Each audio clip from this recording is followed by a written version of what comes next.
kita negara hukum, semua sama di hadapan hukum. Keadilan dan kebenaran haruslah ditegakkan. Wahai para penegak hukum, mengabdilah demi bangsa ini. Janganlah menyalahgunakan wewenang ada padamu. Salam supremasi hukum.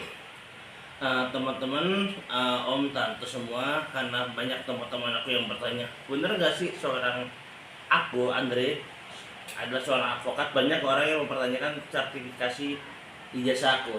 Oke, aku S1 di lulusan Monika Atmajaya ya, Fakultas Hukum, sendiri ya. Aku ketika jadi advokat itu kan wajib disumpah. Aku disumpah di organisasi advokat di PPKHI, Persatuan Pengacara dan Konsultan Hukum Indonesia. Terus juga disinilah yang membedakan advokat dan bukan advokat adalah ini kartu saya yang dikeluarkan oleh Mahkamah Agung. Ini namanya BAS, berita acara sumpah. Inilah kartu yang kita kemana-mana, mau ke polisi, mau ke pengadilan, ini yang kalau ditanya mana BAS-nya, berita acara sumpahnya, ini dari Mahkamah Agung. Dan saya tergabung dengan dua organisasi advokat, yaitu dengan Kongres Advokat Indonesia, dan saya juga tergabung dalam PPKHI. Kenapa saya ada dua organisasi advokat? Karena di Undang-Undang Advokat itu tidak menuliskan, tidak membatasi advokat itu boleh bergabung dengan beberapa organisasi.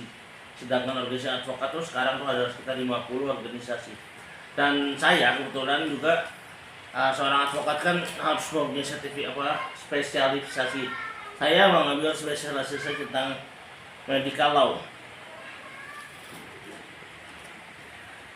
Jadi saya bisa untuk menangani masalah malpraktek atau membela dokter atau tepatnya tenaga medis seperti itu, karena sertifikasi ini yang ditanya ketika dari kita mau membela tenaga medis seperti itu. Nah, di sini kesempatan video ini juga aku mau nerangin tentang, bagi sedikit lah tentang hal hukum medis. Apa itu malpraktek?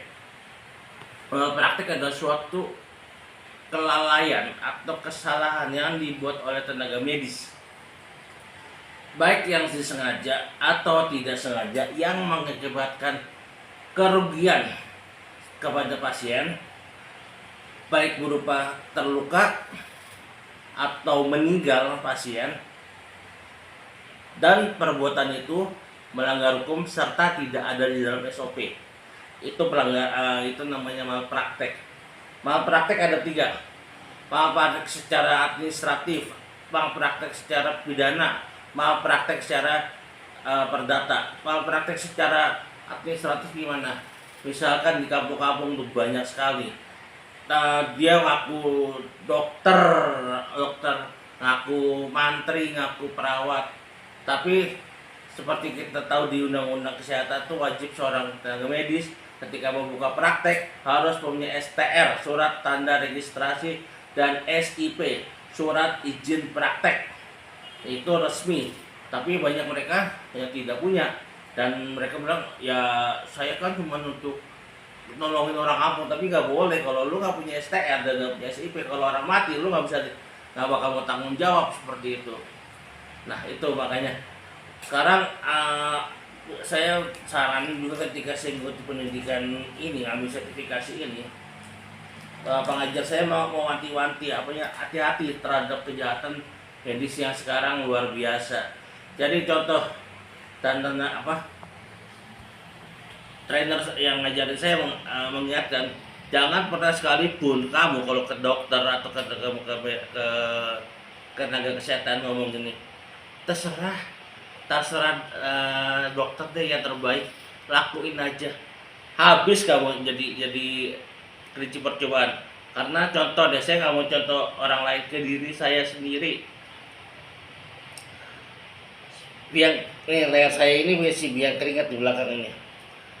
Ya, karena ke dokter udah kasih obat, kasih salep, kasih segala macam masih belum sembuh. Akhirnya saya ke dokter dokter kulit di suatu rumah sakit lah. Ya, saya tanya, "Dok, ini kenapa, Dok?"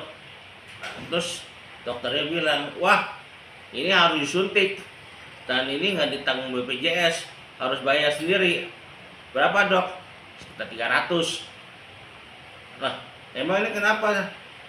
"Sejak kapan, Dok, biang keringat harus disuntik, Dok?" "Kamu tahu dari mana?" "Dari Google." Ya udah, terus dia diem, ambil kertas, dia tulis, "Kalau nggak sini handphone kamu." Tak, udah dia ketik di komputernya, di foto cepret.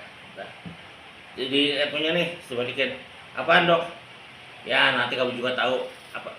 "Terus ini gimana, Dok, sakit apa?" "Tuh dan saya fotoin jenis penyakitnya." "Ya apaan, kayak gimana, Dok?"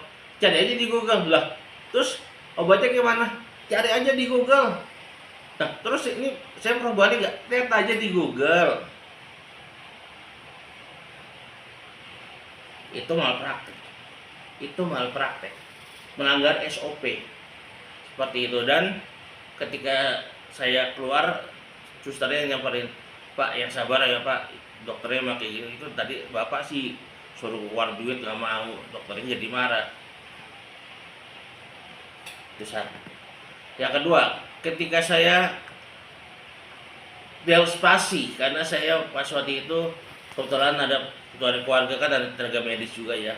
Ini saya agak penyot ya orang, terus saya ngobrol sama sepupu, "Oh itu namanya bel spasi."